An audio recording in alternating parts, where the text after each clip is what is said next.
Hey there everybody, I'm continuing on with my exploration character series. Last time I showed you how to do exploration in low sec even if you're a brand new character. But I want to take a step back as I got some feedback from players asking me to do a basic probe scanning tutorial.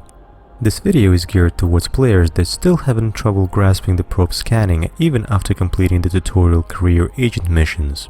It won't be of any help to any players that are already exploring high sec, so please bear with me if this information seems very basic. It is meant for very new players, showing them the process of scanning a simple cosmic signature. It's really not that complicated once you get the hang of it. So here we go, currently I'm in a low sec system. It's a fairly active system because, as you can see, it's right next to a gateway to null sec. So there's lots of people coming and going, and some of them are not really friendly. But at the same time, there's plenty of cosmic signatures to scan down in here. So this is the probe scanner window. If you don't have it open, it can be easily found. Just click on Scanners and then the Probe Scanner. Currently you can see that I have no probes deployed, so let's go ahead and deploy some probes. First I have to decloak, and then the probes are launched. 8 probes is the maximum that you can launch, and once they're launched I have to wait a little bit for the cooldown timer to expire, and then I'm going to recloak.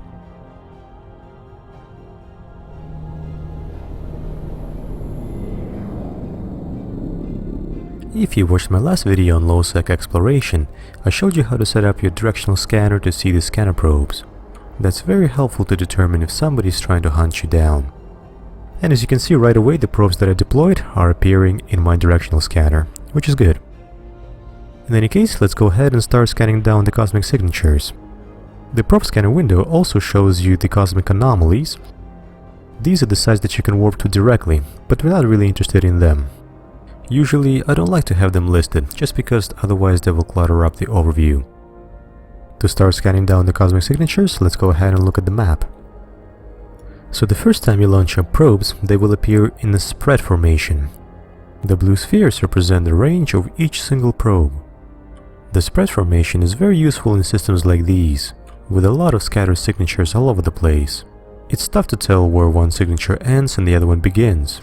Analyzing the signatures in the spread formation might help clear up the space a little bit. It should turn the red spheres into red dots, giving a more precise location of the signature. So let's go ahead and analyze. So we can see right away that most of the signatures are located in the middle of the system. At this point we can switch to the pinpoint formation. Now we want to increase the range of each probe. When you hover over the blue sphere, that is your probe, and drag it out, it will increase the range. You only have to adjust one blue sphere that will automatically adjust all the rest of the probes in space. And you want to increase the range until all of the signatures fit in the middle of the overlap between all of the probes. So these are all the signatures available for us to scan down. Typically the toughest signatures to scan down are going to be the best ones. So we can try concentrating on the ones that give us the least amount of signal right now, which is this one in particular. So let's go ahead and try to narrow it down now. So we move the center of the probes right on top of the red dot, and we start to reduce the range of the probes from 16 to 8. And you have to recenter the probes over the signature. Okay, so let's continue narrowing down the location. So each time it's a rinse and repeat procedure of reducing the range of the probes and recentering them over the red dot. You can see as we're trying to scan down this particular signature that the others also have their signal strength improved. So once the red dot changes to a yellow arrow, we'll be able to know what kind of a signature this is. And this one in particular, the LYG-235, is actually a wormhole. But we're still trying to scan down this one in particular.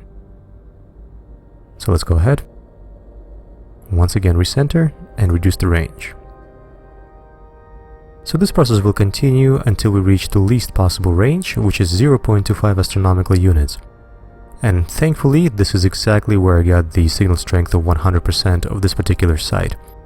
And it's a data site as I expected. Typically the data sites will be rather tough to scan down. At this point, you can either warp to the site, which I recommend, or you can save a bookmark and return to it later. Especially if it's something like a wormhole or perhaps a site that you don't really want to do, you can save it for later, but if you see a data site, it's best to warp to it as soon as possible. But for all the rest of the signatures, all you have to do is repeat the whole procedure. Just zoom out, increase the range to encompass the signature, whether it's a red sphere or red dot, and just repeat the whole process once again. So that's the whole process in a nutshell. There are a few caveats, like when the same signature splits into two. So instead of one red dot, you will see two red dots with the same ID. This sort of echo is not that tough to work around. You have to pick the red dots that's closer to any celestial out there. And if that's not the right one, simply increase the range of your probes once again and go back to the previous dots shown. To tidy up the cosmic signature list in the probe scanner window, I recommend that you ignore the results that you're not interested in. And definitely don't forget to pick up your probes once you're done with them. Hopefully this very basic tutorial on probe scanning has clarified any of the things that you weren't sure of after completing the career agent missions. If not, please leave a comment on this video and I will do my best to clarify it further.